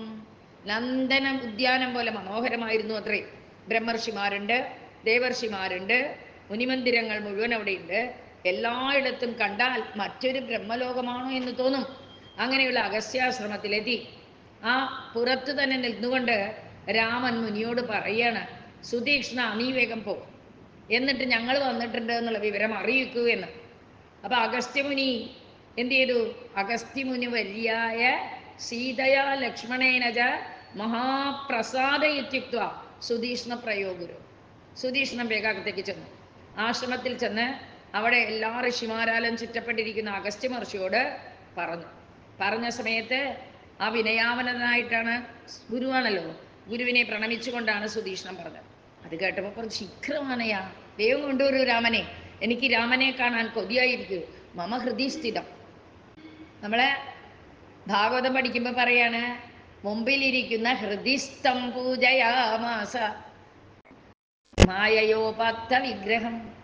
ആ ശ്രീകൃഷ്ണൻ യുധിഷ്ഠിരാദികളെയും കൂട്ടിക്കൊണ്ട് സരസയിൽ കിടക്കുന്ന പിതാമഹനായ ഭീഷ്മന്റെ അടുത്ത് വരുമ്പോൾ ഭീഷ്മൻ എന്ത് ചെയ്തു? ഹൃദിസ്ഥം, തൻ്റെ ഹൃദയത്തിലുള്ള ഭഗവാനെ പൂജയാമാസ, പൂജിച്ചു. എങ്ങനെയാണ് രാമൻ ഇവിടെ ഹൃദിസ്ഥനായിട്ടുള്ളവൻ ഇവിടെ എങ്ങനെ നിൽക്കണു? ധ്രുവന് കണ്ട രൂപത്തിലല്ല നിൽക്കണത്.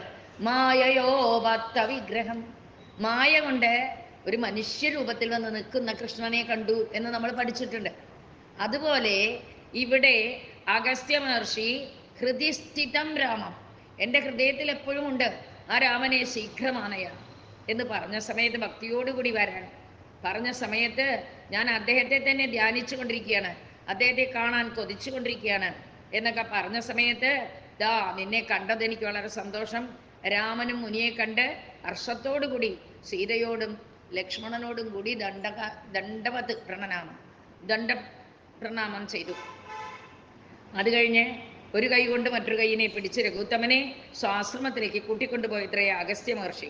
അവിടെ ഇരുന്നു കൊണ്ട് പലതരത്തിലുള്ള ഭക്ഷണങ്ങളൊക്കെ കൊടുത്ത് വേണ്ട വിധത്തിലൊക്കെ സൽക്കരിച്ചു. എന്നിട്ട് ഏകാന്തത്തിലിരിക്കുന്ന ആ ശ്രീരാമനോട് കൈ കൂപ്പിക്കൊണ്ട് അഗസ്ത്യ ഭഗവാൻ പറയാണ്, നിന്റെ വരവ് തന്നെ ഞാൻ പ്രതീക്ഷിച്ചുകൊണ്ട് എത്ര കാലമായിട്ടിരിക്കുന്നു എന്നറിയോ? അതുകൊണ്ട് ഏതാ ക്ഷീരസമുദ്രാന്തേ ബ്രഹ്മണാ പ്രാർത്ഥിത പുര, പാൽക്കടലിൻ്റെ മുമ്പിൽ വന്ന് ബ്രഹ്മാവ് പ്രാർത്ഥിച്ച കാലം മുതൽ വരും വരും എന്ന് പറഞ്ഞുകൊണ്ട് ഞാൻ കാത്തുകൊണ്ടിരിക്കുകയാണ്. നിങ്ങൾ പറയണത് എന്തിനാണ്? ഭൂമേർ ഭാരാവനായ, ഭൂമിയിലെ ഭാരത്തെ തീർക്കാനായിട്ടുണ്ട്. അതുപോലെ രാവണവധായച്ച, രാവണനെ കൊല്ലാൻ വേണ്ടിയിട്ട് അന്നു മുതൽ ദർശനാകാംക്ഷി, വരും വരുമെന്ന് ഞാൻ കാത്തുകൊണ്ടിരിക്കുകയാണ്. അതുകൊണ്ട് മുനിമാരോടുകൂടി അങ്ങയെ തന്നെ ചിന്തിച്ചുകൊണ്ട് ഈ ആശ്രമത്തിൽ കഴിച്ചു കൂട്ടുന്നു എന്ന് പറഞ്ഞുകൊണ്ട് സൃഷ്ടിക്ക് മുമ്പ് അങ്ങ് മാത്രമേ ഉണ്ടായിരുന്നുള്ളൂ എന്നുള്ള ഭഗവാന്റെ ആ സനാതനത്വത്തെ മുഴുവൻ പറഞ്ഞു. മൂലപ്രകൃതിയാണ് ദേവി, അതുപോലെ തന്നെ ആര്യായിരിക്കേശനം അവിദ്യയാണെന്നും സംസ്കൃതി ബന്ധമാണെന്നൊക്കെ ദേവിയെ പറയുന്നു. ഈ ലോകത്തിൻ്റെ സംസാരബന്ധം ഉണ്ടാകാനേ കാരണം മായയല്ലേ, അതുകൊണ്ട് മായാദേവി എന്ന് പറയുന്നു. ഏതായാലും അങ്ങയാൽ ക്ഷോഭിപ്പിക്കപ്പെടുമ്പോൾ മായയിൽ വിട്ടിട്ടാണ് മഹത്വത്വം ഉണ്ടാകുന്ന, മഹത്വത്വത്തിൽ നിന്നും എങ്ങനെ പറഞ്ഞ് വിസ്തരിച്ച് ആ സൃഷ്ടിക്രമമൊക്കെ പറയുന്നു. എന്നിട്ട് പറഞ്ഞു, ലോകത്തില് ആരാണോ ത്വദ്ഭക്തി നിരതാഹ, ഭഗവാന്റെ ഭക്തിയിലങ്ങ് മുഴുകിക്കൊണ്ടിരിക്കുന്നത്, ത്വന്മന്ത്രോപാസകാശ്ച, രാമമന്ത്രം ആരാണോ ജപിക്കുന്നത് അവർക്ക് വിദ്യാപ്രാദുർഭവത്തേഷാം നേതരേഷാം കഥാചന, അവർക്ക് ജ്ഞാനം ഉണ്ടാവുള്ളൂ, അല്ലാത്തവർക്ക് ജ്ഞാനം ഉണ്ടാവില്ല. അതുകൊണ്ട് ഭക്തിസമ്പന്നരായ ജനങ്ങൾ മുക്തരാകും എന്നുള്ളതിൽ യാതൊരു സംശയവുമില്ല. ഏതായാലും ഒരു സാരം ഞാൻ പറയട്ടെ, സജ്ജന സംഗതി ഉണ്ടല്ലോ, അതാണ് മോക്ഷഹേതു. അവിടെയാണ് അടിവരേണ്ടത്. സജ്ജന സംഗതി, സജ്ജനങ്ങളുമായി കൂട്ടുകൂടുമ്പോഴാണ് അത് മോക്ഷത്തിന് പോകാൻ.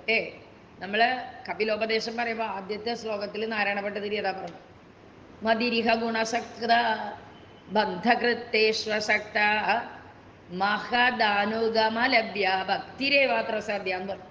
മഹാന്മാരെ പിന്തുടർന്നിട്ടുള്ള ഭക്തി മാത്രമേ മുക്തിക്ക് വഴിതെളിയിക്കൂ എന്ന് പറഞ്ഞതുപോലെ ഇവിടെ പറയുന്ന സാധുസംഗമാണ് മുക്തിക്ക് കാരണമായി തീരുന്നത്. അതുകൊണ്ട് തന്നെ ത്വദ്ഭക്തി അമൃതഹീനാനാം മോക്ഷ സ്വപ്നേബിനോ, ത്വദ്ഭക്തി ഇല്ലാത്തവർക്ക് മോക്ഷം എന്നുള്ളത് സ്വപ്നത്തിൽ പോലും കാണാൻ സാധ്യമല്ല. സംഘവിവർജിതായിട്ടുള്ളവര് എല്ലാത്തിനോടും സംഘം വിടണം. സംഘം എന്ന് പറഞ്ഞാൽ ഒട്ടല്, ഒന്നിനോടും ഒരു ഒട്ടലില്ലാതെ വിരക്തരായിട്ട് സന്യസ്താഖില കർമാണ, എല്ലാ പ്രവൃത്തികളും ന്യാസം ചെയ്യണം. സന്യാസം എന്ന് പറഞ്ഞാൽ എന്താ അർത്ഥം? ഞാൻ കുറച്ചു മുമ്പ് പറഞ്ഞു, ഒരു ആള് കൊണ്ടുവന്ന് ന്യാസമായിട്ട് വെച്ചിട്ട് പോയി അല്ലേ. ന്യാസം എന്ന് പറഞ്ഞപ്പോൾ അതിനർത്ഥം ഞാൻ പറഞ്ഞു ഡെപ്പോസിറ്റ് തിരിച്ചു വെച്ചാൽ കൊടുക്കണം അല്ലേ.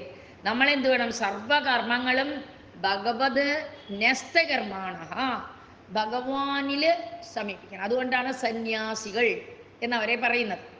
അങ്ങനെയുള്ളതായ ഞാൻ, അവരാണ് എപ്പോഴും ബ്രഹ്മതത്പരരാണ്.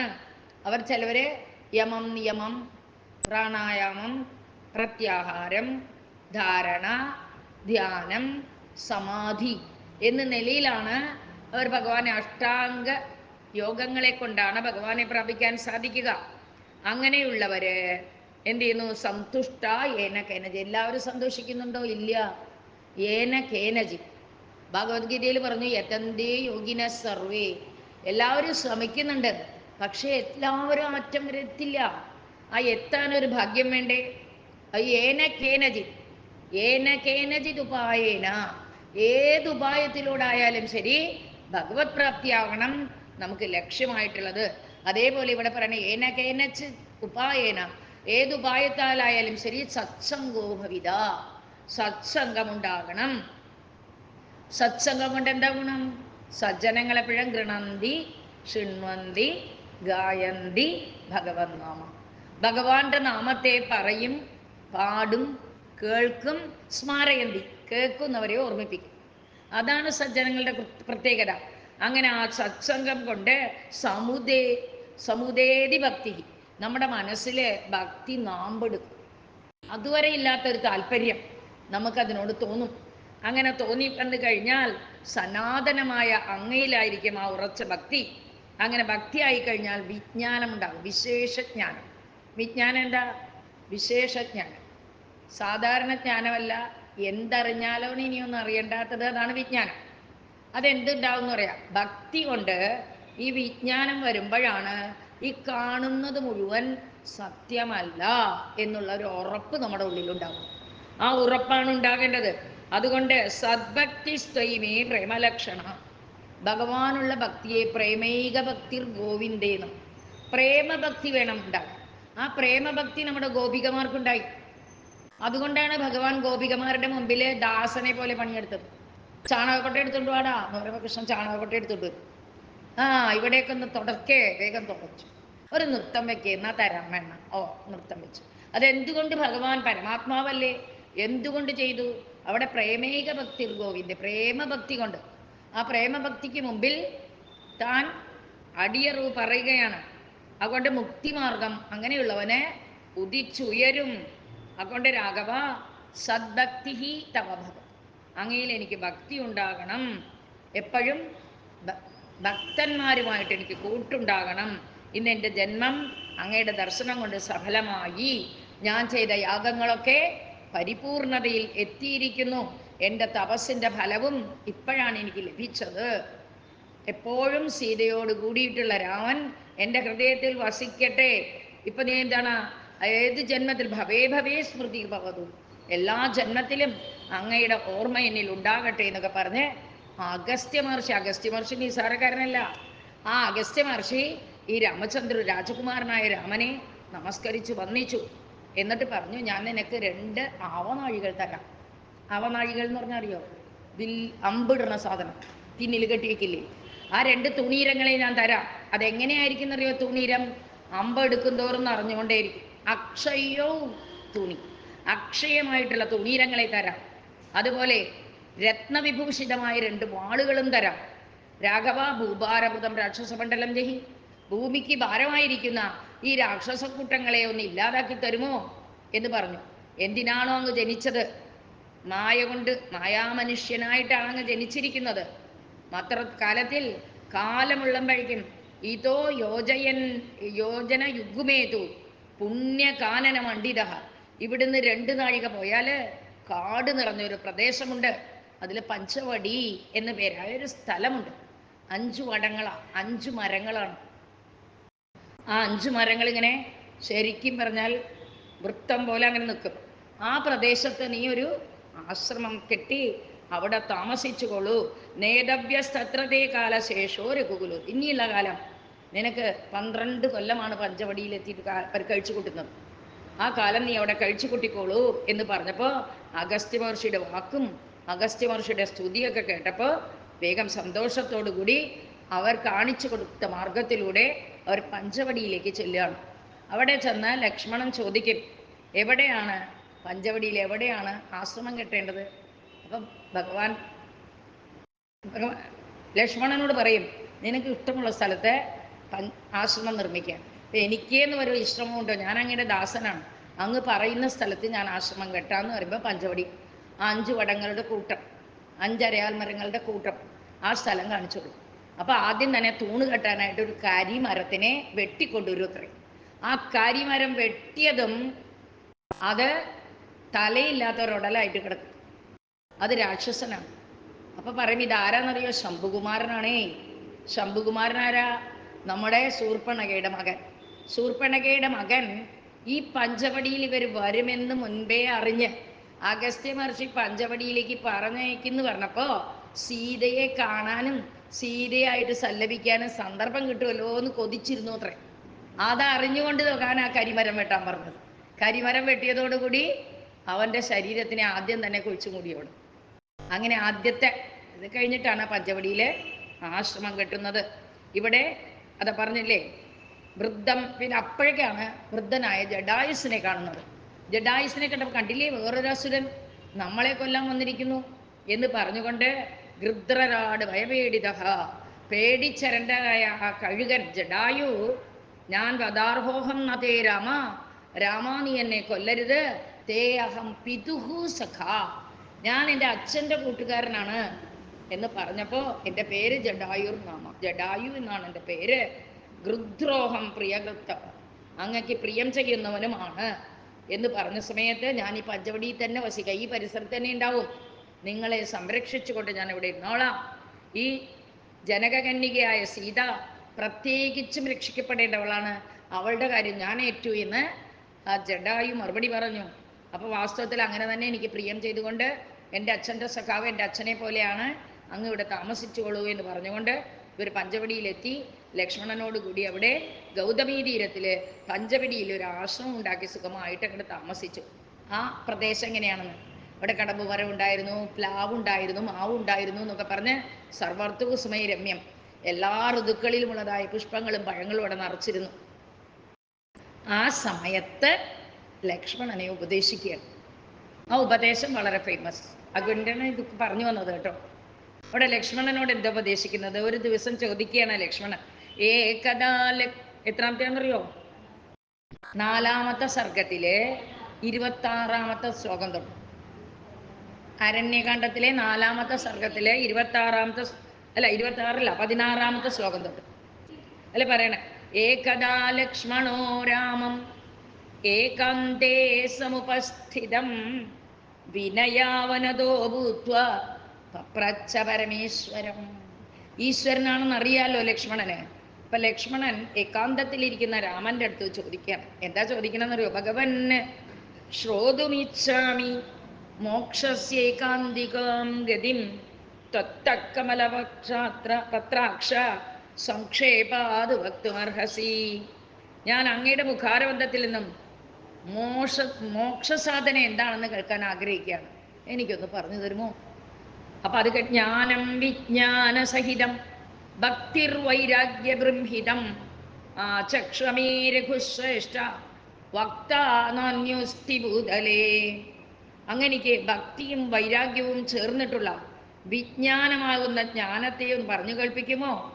ലോകത്തിൽ അങ്ങല്ലാതെ ആരാ ഇതിന് പറയാൻ അർഹൻ? അതുകൊണ്ട് അങ്ങ് തന്നെ പറഞ്ഞു തരണം എന്ന് പറഞ്ഞപ്പോ രാമഭദ്രൻ പറഞ്ഞു കൊടുക്കുകയാണ്.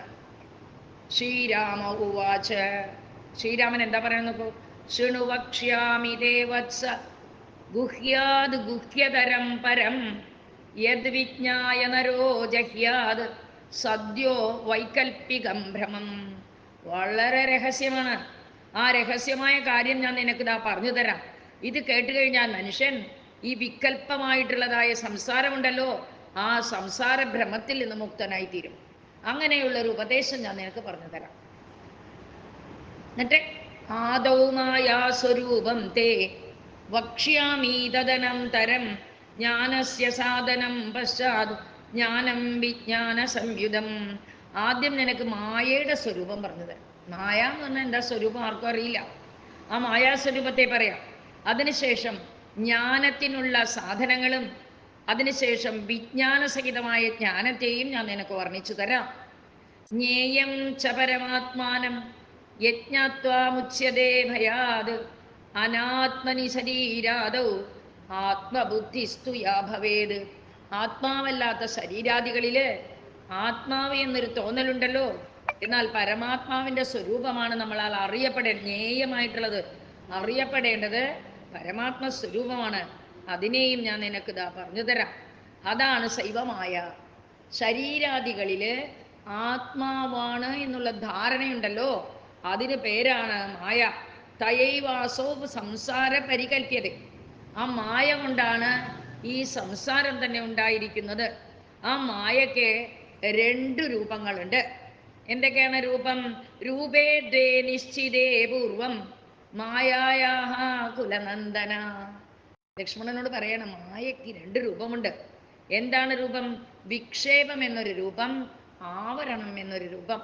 വിക്ഷേപാവരണേ തത്ര പ്രഥമം കൽപ്പയേത് ജഗത് ലിംഗാദ്യാ ബ്രഹ്മപര്യന്തം സ്ഥൂല സൂക്ഷ്മ വിഭേദതഃ. അതിൽ പറഞ്ഞു ആദ്യം തന്നെ ഒന്ന് വിക്ഷേപം, 2 ആവരണം. അതിൽ ആദ്യം വിക്ഷേപ ശക്തി എന്താണെന്ന് പറഞ്ഞു തരാം. വിക്ഷേപശക്തി എന്ന് പറഞ്ഞാൽ അത് വാസ്തവത്തില്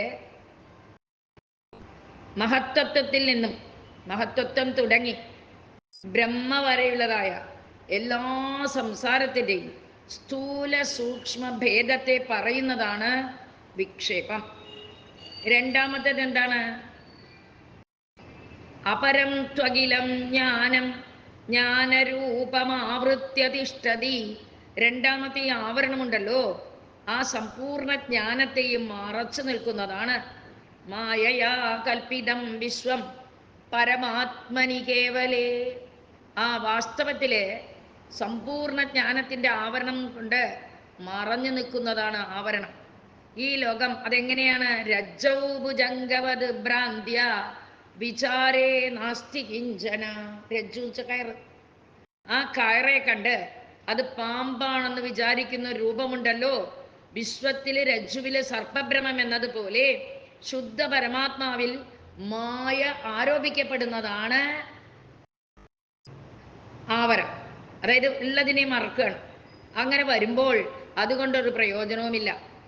കാരണം സൂയതേ ദൃശ്യതേ യത് തത് സ്മര്യതേ വാ നരൈസദ.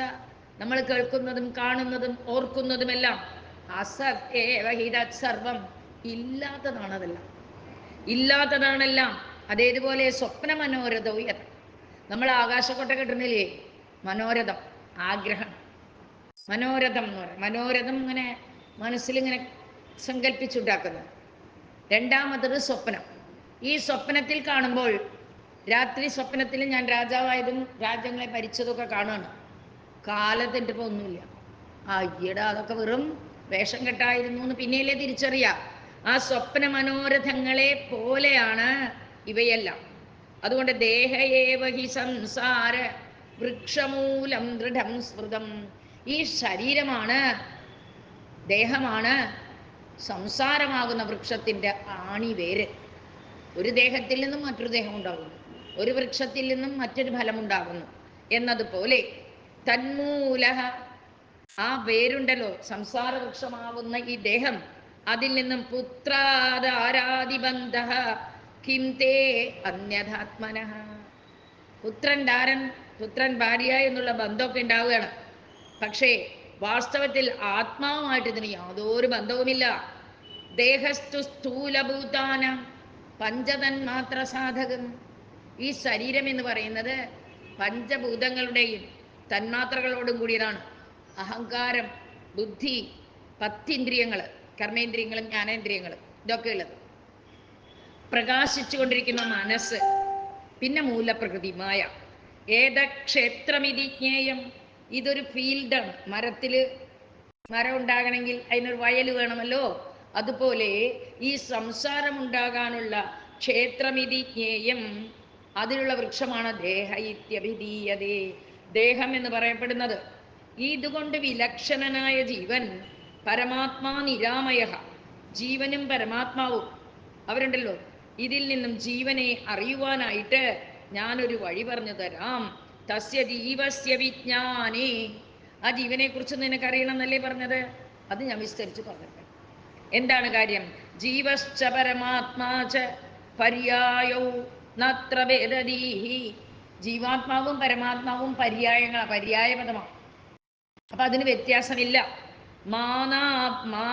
മാനാഭവസ്തദാദംഭ ഹിംസാദി പരിവർജനം. ആ അഭിമാനത്തിൽ നിന്നും അകന്നിരിക്കുക, ഡമ്പ് കാണിക്കാതിരിക്കുക, ഹിംസ ചെയ്യാതിരിക്കുക, അതൊക്കെ ഉപേക്ഷിക്കലാണ് പരമാത്മാവിനെയും ജീവാത്മാവിനെയും ഒന്നായി കാണാനുള്ള വഴി. അതുകൊണ്ട് പറഞ്ഞു പരാക്ഷേപാതിസഹനം. മറ്റുള്ളവരെ ആക്ഷേപിച്ചാലേ ഡോണ്ട് കെയർ, അതാണ് വേണ്ടത്. സർവത്ര അവക്രതാതത. എവിടെ എന്തിനെ കണ്ടാലും നേരെ വാ നേരെ പോന്നുള്ള ബുദ്ധിയും. മനോവാക്കായ സദ്ഭക്രിയ സദ്ഗുരോ പരിദേവനം. മനസ്സുകൊണ്ടും വാക്കുകൊണ്ടും ഇന്ദ്രിയങ്ങളെ കൊണ്ടൊക്കെ സദ്ഗുരുവിനെ പരിചരിക്കണം. ബാഹ്യാഭ്യന്തര സംശുദ്ധി. പുറത്ത് കുളിച്ച് സോപ്പൊക്കെ ഇട്ട് കുളിക്കുന്നത് പോലെ അകമേ ശുദ്ധമാകണം. ആ അകവും ശുദ്ധമാകണം. സ്ഥിരതാ സത്ക്രിയാദിഷു. എന്തെങ്കിലും നല്ല കാര്യം ചെയ്യാൻ പുറപ്പെട്ടാൽ അപ്പയ്ക്ക് മാറരുത്, അതിൽ സ്ഥിരമായിട്ടിരിക്കണം. മനോവാക്കായദണ്ഡശ്ച വിഷയേഷു നിരീഹത. മനസാ വാചാ കർമ്മണ സുഖഭോഗങ്ങളിൽ താല്പര്യം അരുത്. നിരഹങ്കാരത. പറയുമ്പോൾ തന്നെ എളുപ്പല്ലേ, അഹങ്കാരമില്ലായ്മ.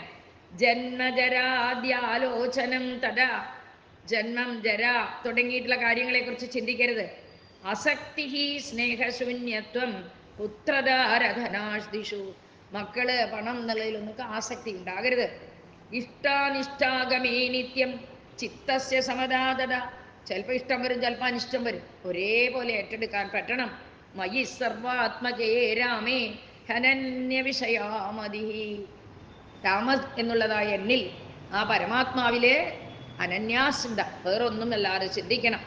അങ്ങനെ വരുമ്പോൾ ജനസംബന്ധരഹിത ശുദ്ധദേശ നിഷേവണം. ആരുമില്ലാത്തടത്ത് പോയിട്ട് വേണം ഇരിക്കാൻ. ജനസംബന്ധരഹിത ശുദ്ധ നിഷേവണം. ജനങ്ങളൊന്നും ഇല്ലാടത്ത് ഏകാന്തേ, ഏകാന്തത്തിൽ വേണം ഇരിക്കാൻ. പ്രാകൃതേർ ജനസംഘേച്ച അരതിഹി സർവദാ ഭവേത്. പ്രാകൃതരായിട്ടുള്ള ജനങ്ങളോട്, ദുഷ്ടജനങ്ങളോട് കൂട്ടുകൂടുകയേ അരുത്. അങ്ങനെ എപ്പോഴും ആത്മജ്ഞാനം കിട്ടാൻ വേണ്ടി പരിശ്രമിച്ചുകൊണ്ടിരിക്കണം. വേദാന്താർത്ഥത്തെക്കുറിച്ച് വിചാരം ചെയ്യണം. ഈ അതൊക്കെ കൊണ്ടുണ്ടായാൽ ജ്ഞാനമുണ്ടാകും. അല്ലെങ്കിൽ വിപരീതം, അജ്ഞാനമാണ് ഉണ്ടാവുക.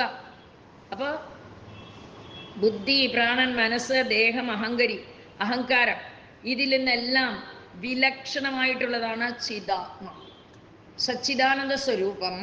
ഇതിൽ നിന്നെല്ലാം വേർപെട്ട് നിൽക്കുന്നു. നിത്യശുദ്ധ, നിത്യശുദ്ധമാണ്, ബുദ്ധനാണ്, ബോധാത്മകനാണ് എന്നുള്ളത് നിശ്ചയിക്കപ്പെട്ടിരിക്കുന്നു. ഏതൊരു ജ്ഞാനം കൊണ്ടാണോ സംവിത്തായ ഈ ജ്ഞാനസ്വരൂപത്തെ മനസ്സിലാക്കാൻ സാധിക്കുന്നത്, അതിന് പേരാണ് വിജ്ഞാനം. ആത്മാ, എവിടെയാ ആത്മാവ്? സർവത്ര പൂർണ്ണം, എല്ലായിടത്തും വ്യാപിച്ചിട്ടുണ്ട്. ഇത് പറഞ്ഞപ്പോൾ ഒരു രാജാവിന് മനസ്സിലായില്ല. പിന്നെയും ചോദിച്ചു ആത്മാവ് എവിടെയാണ്, മനസ്സിലായില്ല.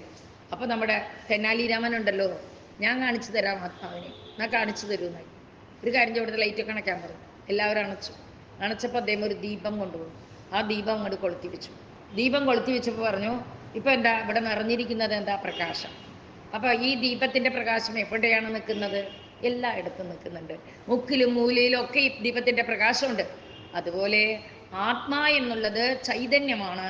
ആ ചൈതന്യം സർവത്ര വ്യാപ്തമാണ്, എല്ലായിടത്തും വ്യാപിച്ചിരിക്കുന്നതാണ്. അത് ചിദാനന്ദാത്മകോ അവ്യയ എന്ന് പറയും. നമ്മുടെ മനസ്സിൽ ജ്ഞാനം തരുന്ന, എത്ര എടുത്താലും ചിലവാകാത്തവനാണ്, അവ്യയനാണ്. ബുദ്ധ്യാദ്യുപാധിരഹിത.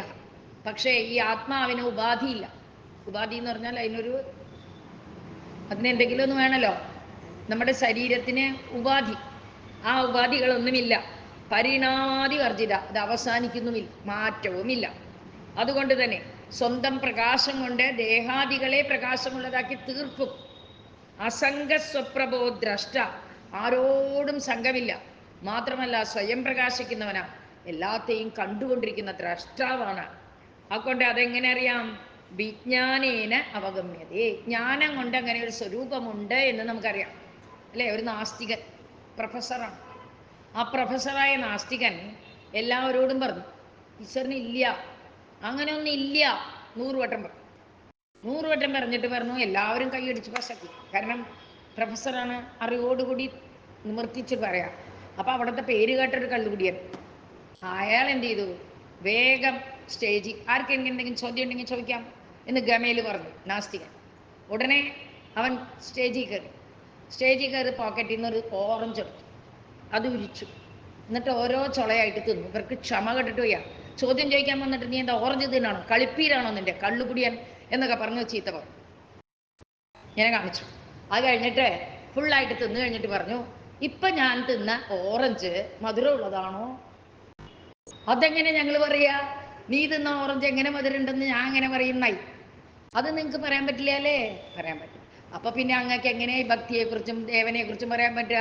അത് അനുഭവിച്ചറിഞ്ഞവനോട് ചോദിക്കൂ. അത് അനുഭവിച്ചറിയാണ്ട് ഭക്തനില്ല, ഭക്തിയില്ല എന്ന് പറഞ്ഞിട്ട് എന്താ കാര്യം? തോറ്റുപോയി നിങ്ങൾ എന്നും പറഞ്ഞ് ഇറങ്ങിപ്പോയത്ര. അപ്പൊ എല്ലാവരും കൂടെ ഈ കള്ളുകൂടിയ പറഞ്ഞതാ ശരി എന്ന് പറഞ്ഞു. അപ്പൊ നാസ്തികൻ തലം താഴ്ത്തിപ്പോയിന്ന്. അതായത് ആത്മാവ് എവിടെയുള്ളതാണ് എന്ന് ചോദിച്ചാൽ എല്ലാ തരത്തിലും അതറിയാൻ അനുഭവം കൊണ്ട് മാത്രമേ അറിയൂ. അപ്പൊ അതിന് പറഞ്ഞു ഏകയേവ സ്വപ്രകാശേന ദേഹാദിം ഭാസയന്തി